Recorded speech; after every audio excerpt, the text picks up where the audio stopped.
দেখো, একটা সম্পর্ক যখন চলে বা শুরু হয়, সেখানে অনেক কিছু কথাবার্তা বা অনেক সত্য মিথ্যা ব্যাপার মধ্য দিয়ে যখন সম্পর্কটা শুরু হয়, তারপর এক সময় সম্পর্কটা যখন শেষ হয় অর্থাৎ ব্রেকআপ হয়, তখন কেউ একজন খুব তাড়াতাড়ি মুভ অন করে যায় এবং খুব তাড়াতাড়ি একটা সম্পর্কে জড়িয়ে পড়ে, খুব তাড়াতাড়ি। তার মানে এটা তোমাকে বুঝে নিতে হবে যে তোমার সঙ্গে সম্পর্কে থাকাকালীন সে অন্য কারোর সঙ্গে অলরেডি ব্যাটিং কিন্তু চালু করে দিয়েছিল, অলরেডি বুঝে নিতে হবে। এবং সাধারণত এই সিচুয়েশানে তুমি যখন তাকে বলবে, তোমার প্রতি যে তার যে বিক্ষোভটা অর্থাৎ যে অ্যাটাকটা আসবে, সেগুলো হচ্ছে যে তোমার ফ্যামিলি ভালো নয়, তোমার থোপনা খারাপ, তোমার বসতি নাই, তোমার ইনকাম নাই, তোমার ফিউচার কোনো প্ল্যানিং নাই, হোয়াট এভার এরকম অনেক কথা তোমাকে শোনাবে।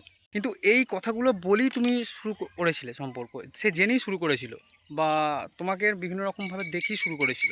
তো এইগুলো ছিল তাদের মানে প্ল্যানিং, সম্পর্কে থাকাকালীন অবস্থায় আর একটা সম্পর্কে চালু করে দেওয়া। তোমার সঙ্গে সম্পর্ক আছে, জাস্ট ব্রেকআপ করেছে, কিন্তু তাদের সম্পর্কে অলরেডি 3-4 মাস হয়ে গেছে।